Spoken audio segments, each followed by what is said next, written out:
अगर मैं आप सभी लोगों से कहूं आप दुनिया की सबसे बड़ी संपत्ति हैं, क्या आप लोगों को यकीन होगा? पर ये बात तो सच है। आज इस चैप्टर के थ्रू हम लोग ये प्रूफ कर लेंगे।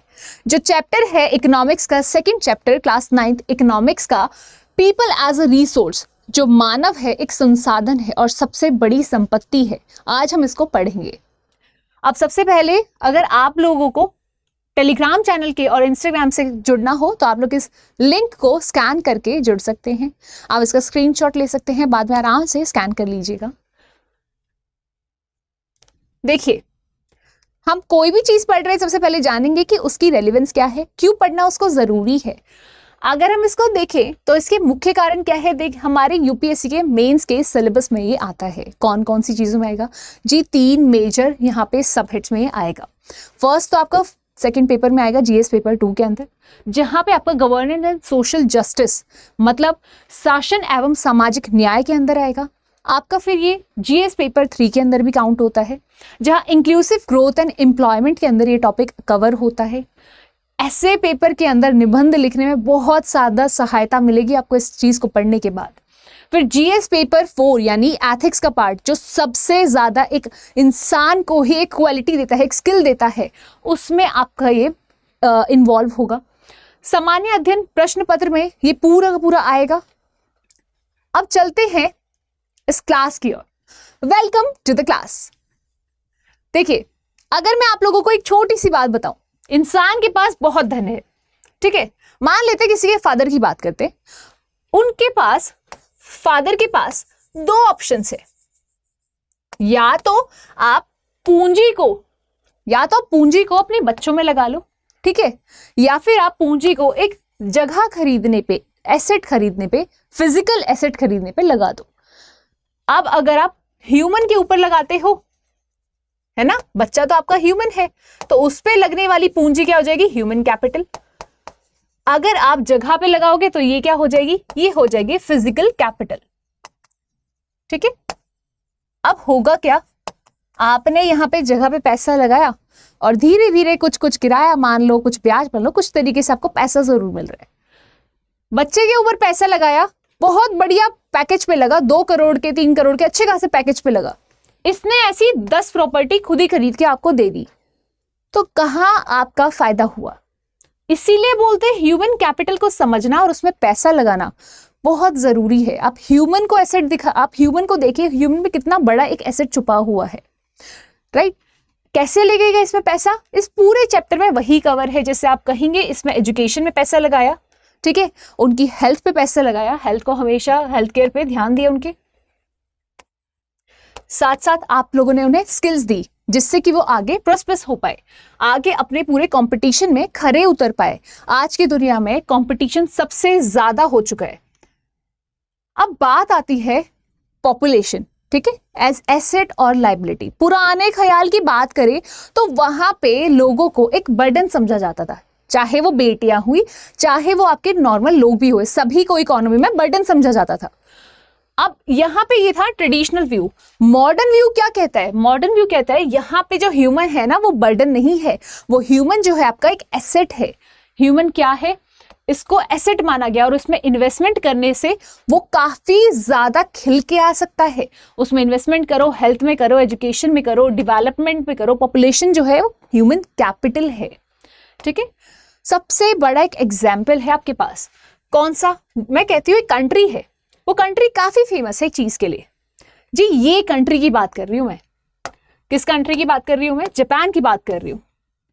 अगर आपको पता होगा ना, जापान ह्यूमन कैपिटल फॉर्मेशन में नंबर 1 है पूरे के पूरे, एक वर्ल्ड में एक नाम बना चुकी है अपना, कि यहाँ पे लोगों की ना बहुत मतलब कि एक इन्वेस्टमेंट उनको करने के बाद काफी ज्यादा लोग निखर के आए हैं, यहाँ पे दुनिया में अपना नाम बना चुके हैं। और हमारी कंट्री जहाँ पे इतनी ज्यादा पॉपुलेशन है, तो हम लोग के पास भी अपॉर्चुनिटी है कि हम लोग भी अपने पीपल को जो है एसेट के रूप में देखें और एसेट के रूप में ही हम इनको देखना शुरू करें, ताकि हमारी जीडीपी की कंट्रीब्यूशन और हमारी पूरी इकोनॉमी की ग्रोथ अच्छी खासी हो सके। अब देखिए, ह्यूमन कैपिटल की बात करते हैं कि कैसे होगा। सबसे पहले इसकी डेफिनेशन देख लेते हैं, कहीं पे भी आप लिखेंगे तो उसमें आपकी बहुत सहायता होगी इससे। ये एक ऐसी प्रोसेस है जहाँ पे एक इंसान की ना क्वालिटी को, एक ह्यूमन की क्वालिटी को इम्प्रूव करते हो। कैसे करते हो भाई? एजुकेशन के थ्रू, हेल्थ के थ्रू और स्किल डेवलपमेंट्स के थ्रू। ठीक है, स्किल्स जो है डिफरेंट होती है, कोई कोई एक होता है कि भगवान कुदरती दे देता है और कहीं पर हम लोगों को चीजें सीखनी भी पड़ती है। इन्वेस्टमेंट जो है ह्यूमन कैपिटल में लॉन्ग टर्म रिटर्न्स देती है। ऐसा नहीं आज ही में आपको दे देगी, बेशक से आज अगर थोड़ा बहुत दे रही है पर पूरी लॉन्ग टर्म लाइफ में आपको बहुत रिटर्न्स मिलने वाले। एक एजुकेटेड इंसान से बहुत ज्यादा फायदा होता है। जैसे कहा मैंने, आपको हाई रिटर्न्स देगी, हाई प्रोडक्टिविटी देगी, यहाँ पे बेटर इनकम होगी। दूसरों को देखते हुए एक पढ़े लिखे इंसान की अच्छी इनकम होगी। अगर आप एक लेबर को देखें, एक यहाँ पे ब्लू कॉलर जॉब को देखें और एक व्हाइट कॉलर जॉब को देखें, दोनों में बहुत बड़ा डिफरेंस आ जाता है। लोअर डिपेंडेंसी रेशियो, दूसरों के ऊपर निर्भर तो नहीं रहेगी, अपना खुद से कमा के खा लेगी वो। यही है एक ह्यूमन कैपिटल, एक मानव पूंजी। अब ना एक स्टोरी है आपकी जो बुक में दी हुई है, एक बहुत ही प्यारी स्टोरी है। दो अच्छे खासे मित्र हैं, ठीक है, उन लोगों की स्टोरी है। वो लोग कहाँ से बिलोंग करते हैं? वो सीमापुर विलेज से बिलोंग करते हैं। पहले का नाम है सकल। ठीक है, सकल जो है एक घर में रहता है जहाँ पे उसकी एक मदर है, फादर है। ठीक है, मदर का नाम शीला है, फादर का नाम भुट्टा चौधरी है और दो छोटे भाई बहन भी है। तो भाई बहन के साथ सीतू और उनका नाम है सीतू गीतू। तो उसमें है क्या, सकल जो है पढ़ना चाहता है, बहुत अच्छा है पढ़ाई में, बहुत बहुत इंटरेस्ट लेता है पढ़ाई में। तो उसके पेरेंट्स जो हैं, कुछ ऐसा नहीं है बहुत बड़ी जॉब करते हैं, पर पेरेंट्स कुछ भी करके बच्चे के लिए पढ़ाई में उसको प्रोत्साहित करते हैं, एजुकेशन दिलवाते हैं। चलिए, उसने हायर सेकेंडरी कर लिए और उसके बाद क्या हुआ, उसको स्किल्स दिलवाते हैं, कंप्यूटर कोर्स वगैरह करवा देते हैं। फिर क्या होता है भाई, सकल की अच्छी खासी एक जॉब लग जाती है। एजुकेशन से क्या मिलता है, इसकी जॉब लग जाती है और जॉब लगने से होता क्या है, इसको वहां पे बहुत अच्छी प्रमोशंस भी आगे देखने को मिलती हैं। ऐसा नहीं है कि सकल बहुत अच्छी फैमिली से बिलोंग करता था, बहुत पैसे वाला था, पर पेरेंट्स ने क्या देखा, बच्चे में पैसा लगाएंगे तो आगे ये सफल बनेगा। यही यहां पर ही सेम गांव में दूसरे बच्चे की कहानी भी यहाँ पे दी गई है। उस बच्चे का नाम है विलास। अब विलास की बात करें तो भाई विलास जो है 11 साल का बच्चा है और इसके घर की स्थिति जो है दूसरे बच्चे से डिफरेंट है। इसके घर में जो पिताजी हैं उनका निधन हो चुका है और माता जो है वो दूसरे के तालाब से मछलियां लेकर और मछलियों को बेचती है। ठीक है, तो ये जब बेचती है, इनका पर दिन का जो पैसा है जो कमा पाती है वो 150 रुपए है और कोई भी यहाँ पे कोई भी इनकी एक्स्ट्रा सोर्स ऑफ इनकम नहीं है। माता के पास भी कोई स्किल, कोई एजुकेशन नहीं है। बच्चे के पास, बच्चा तो खैर चाहता है पढ़ना पर नहीं पढ़ा सकते हैं। इसके बावजूद बच्चे को बीमारी है, आर्थराइटिस की बीमारी है बच्चे को। उसमें होता क्या है, आपका वत रोग होता है, सॉरी वात रोग। इसमें होता क्या है कि जैसे हाथ वगैरह होते हैं ना, वो थोड़े टेढ़े लगने लगते हैं और बहुत सी अलग चीजों की बीमारी इसमें लग जाती है। उसको इलाज कराने में पैसा लगता है, हर एक चीज में यहाँ पे पैसा इन्वॉल्व है, पर पढ़ाई या स्किल डेवलपमेंट या कोई भी ऐसी चीज में पैसा नहीं लग पा रहा है। अब यहाँ पे सबसे बड़ी बात क्या आई, माता एक दिन बीमार हो जाती है। मदर जो है वो सिक पड़ जाती है, बीमार हो जाती है। अब कोई और इनकम सोर्स नहीं है, कोई घर देखने वाला नहीं है, कोई दूसरा और इंसान नहीं। बच्चा जो है यहाँ पे विलास, वो खुद जाता है, फिशेस को बेचता है और पैसा लेकर आता है। माता के बाद बच्चा उसी इनकम सोर्स पे आ गया कि भाई वो भी फिश ही बेचने लग गया। यहाँ पे साइकिल अगेन, कोई इसमें ग्रोथ हुई क्या फैमिली में? नहीं। ये साइकिल अगेन सेम चीज पे घूमती चली जाएगी कि माँ का सोर्स, जो माँ की जो जॉब है वही सेम बच्चे ने की और यही सब चीजें घूमती रही। अब आती है बात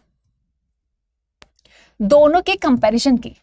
देखो, क्राइटेरिया देखते हैं भाई, ह्यूमन स्किल्स थी, यहाँ पे स्किल्स नहीं थी। कैसे स्किल ली भाई? इसने स्किल काफी टाइम बाद ली, एक एजुकेशन पाई, उसके बाद स्किल्स के लिए अलग से कोर्सेज किए, फिर जॉब में गया, जॉब में ट्रेनिंग्स होती हैं आप लोगों की, और उसके बाद जाके उसकी आगे फ्यूचर जो ग्रोथ है वो काफी अच्छी भी देखने को मिली। एजुकेशन ली, कंप्लीट करी, हायर सेकेंडरी, कंप्यूटर कोर्स किए, यहाँ पे स्कूल ही नहीं गए।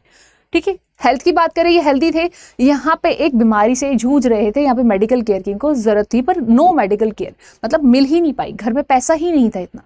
फिर बात करते हैं फ्यूचर पोटेंशियल की। यहाँ पे इनको प्राइवेट जॉब मिली जो कि एक सॉफ्टवेयर डिजाइनर की थी, इन्होंने सॉफ्टवेयर को डिजाइन भी किया। यहाँ पे ये वापस फिशेस को बेचने के लिए मजबूर हो गए। इससे आउटकम क्या निकला? हायर प्रोडक्टिविटी है, ठीक है, और आगे भी अपवर्ड मोबिलिटी, मतलब जो घर के आगे के एक फ्यूचर है इनका हमेशा कैसे जाने वाले, बच्चों का भी आगे ही जाने वाले। और ये हुआ क्या, वापस पॉवर्टी साइकिल में घुस गए। बहुत ही अच्छी स्टोरी के साथ आपको ये बताया गया है, यही उसकी हिंदी वर्जन है। अब एक होता है वर्चुअस साइकिल और एक होता है विशियस साइकिल।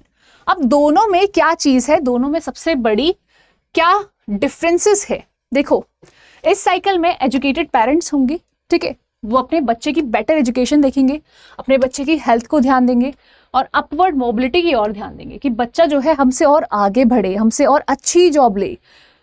विशियस साइकिल में क्या होगा भाई, पुअर होते हैं, ठीक है, उसके अलावा अनएजुकेटेड पेरेंट्स होते हैं और यहाँ पे इन्वेस्टमेंट के नाम पे लो इन्वेस्टमेंट होती है, बहुत ही रेयर इन्वेस्टमेंट होती है, मतलब नामात्र इन्वेस्टमेंट होती है और कंटिन्यू पॉवर्टी जो है वापस इनकी साइकिल में देखने को मिलती है।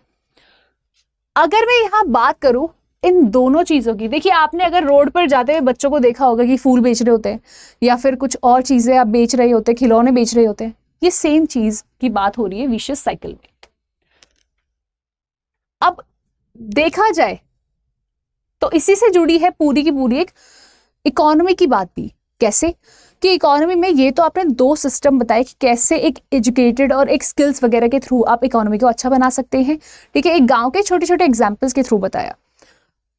यहाँ पे पूरे गांव में ही अगर हम डेवलपमेंट लाना चाहें तो कैसे ला सकते हैं, और उसमें पहले क्षेत्र बांट दे, ठीक है, क्षेत्र बांटेंगे तो कैसे होगा, सबसे पहले मैंने कहा अगर आपको क्षेत्र बांटना है तो वो तो तीन पार्ट्स में बटेगा। पहला होगा प्राइमरी, प्राथमिक, जिसमें आपकी कौन सी गतिविधि आएंगी, जैसे आपका विलास था वो मछली बेच रहा था, वो सारी एग्रीकल्चर मतलब कि एग्रीकल्चर नॉन एग्रीकल्चर एक्टिविटीज में आएगा, जो है प्राइमरी प्राथमिक एक्टिविटी। सेकेंडरी जितनी भी मैन्युफैक्चरिंग की चीजें हैं, ठीक है, जैसे कहीं पे आपके घरों की मशीनें बन रही हैं, ठीक है, या फिर आपकी कहीं कोई चीज मिल्क वगैरह है उसके जो आज टेट्रापैक्स में आते हैं वो सारे मिल्क एक फैक्ट्री में बन रहे हैं, वो सभी चीजें मैन्युफैक्चरिंग में सेकेंडरी में आ जाएंगी। टर्शरी तृतीय में क्या आएगा, जितनी भी सर्विसेज है, जैसे हमने बात करी यहाँ पर, जैसे हम लोगों ने बात करी यहाँ पे कि भाई बच्चा जो था सॉफ्टवेयर इंजीनियर बन गया, तो वो किस में जाएगा, टर्शरी एक्टिविटीज में, ठीक है। ये सारी की सारी आपकी एक्टिविटीज डिफाइंड है पूरी की पूरी आपके इकोनॉमिक सिस्टम की। अब बात आती है कौन कौन सी एक्टिविटीज है, एक होती है इकोनॉमिक एक्टिविटी, दूसरी होती है नॉन इकोनॉमिक एक्टिविटीज। अब दोनों ही काम तो पूरा कर रही है, पर जीडीपी में कंट्रीब्यूशन सिर्फ इकोनॉमिक एक्टिविटीज ही देंगी। नॉन इकोनॉमिक मतलब जहां पे पैसे से हम लोग तोल नहीं रहे हैं और जो फिर डायरेक्टली कंट्रीब्यूशन भी जीडीपी में आपका नहीं जाएगा। अगर मैं बात करती हूँ इकोनॉमिक एक्टिविटीज की, तो क्या हो सकता है, जहां पे लोग जा रहे हैं, पैसा कमा कर ला रहे हैं, पैसा मायने रख रहा है, इकोनॉमिक्स में यही चीज मैटर करती है। मैंने कहा जॉब्स विद इनकम, जैसे फिश को सेल कर दो या फिर आप टीचिंग करो, या फिर जैसे सकल की बात हुई थी, सकल एक इंजीनियर था, वहां पे वो अपनी सर्विसेज देकर पैसा कमा के ला रहा था। अब होता क्या है, नॉन मार्केट वाले में क्या होगा, यहाँ पे जैसे फैमिली में फीमेल्स होती हैं, अपनी एक कंट्रीब्यूशन देती है, घर में डोमेस्टिक चॉर्स में हेल्प करती है, सारा काम करती है, पर क्या उनको उसकी जगह कोई पैसा मिलता है, आंसर है नहीं। बाहर अगर वो हैं तो बाहर तो बड़ी खुश है क्योंकि इनको पैसा मिल रहा है और यहाँ पे उन लोगों को जीडीपी में कंट्रीब्यूशन वगैरह भी जा रही है। पर अगर घर की बात हो जाए तो घर के अंदर इनको जीडीपी में ना इनकी कंट्रीब्यूशन होती है ना इनको पैसा मिलता है, ठीक है। यही था हाईलाइटेड, जेंडर डिविजन्स भी इसमें हाईलाइट की गई है, अनपेड वर्क भी इसमें हाईलाइट किया गया है जो कि जीडीपी में कंट्रीब्यूट नहीं करता है। देखिए अब बात उठती है कि अगर जीडीपी में कंट्रीब्यूट नहीं कर रहा तो ये क्या है, क्योंकि अगर आप कहीं काम कर रहे, काम का तो मतलब ही होता है पैसा मिलना। इसीलिए हम लोगों को शायद पढ़ना जरूरी है कि एम्प्लॉयमेंट क्या है और उसके टाइप्स क्या है। थोड़ी बहुत इसमें पढ़ेंगे, आगे जाके उसको और भी अच्छे से हम लोग उसको कवर करेंगे। टाइप्स ऑफ अनएम्प्लॉयमेंट में रूरल की अगर मैं बात करूं, यहाँ सीजनल होगी और यहाँ पे डिसगाइज्ड अनएम्प्लॉयमेंट होगी। रूरल में जैसे आपने कहा सीजन, तो किसी चीज के सीजन होते हैं, जैसे फल सब्जियों के सीजन्स होते हैं, आपके एग्रीकल्चर फील्ड्स में सीजन्स होते हैं, उसी के अकॉर्डिंग यहाँ पे एम्प्लॉयमेंट होती है। यहाँ पे डिसगाइज मतलब कि आपके यहाँ छिपी बेरोजगारी है, जितने लोग चाहिए उससे ज्यादा वर्क कर रहे हैं, वहां पे खेतों में सिर्फ 2 लोगों की आवश्यकता है, पर पूरे घर के 10 मेंबर आके खेतों में काम कर रहे हैं। जो 8 एक्स्ट्रा काम कर रहे हैं वो लोग हैं छुपी हुई बेरोजगारी के अंदर। यहाँ पे एक एग्जाम्पल भी दिया, 8 peoples are working on the farm that needs only 5, 3 यहाँ पे एक्स्ट्रा है। ठीक है, अर्बन में कैसी अनएम्प्लॉयमेंट होगी, ये तो हो गई ग्रामीण क्षेत्रों की बात।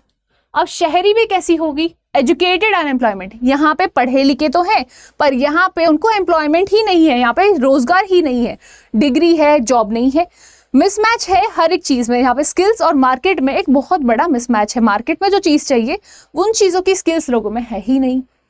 यही है यहाँ पर अर्बन और रूरल की डिफरेंस, की यहाँ पे किस तरीके से अनएम्प्लॉयमेंट है।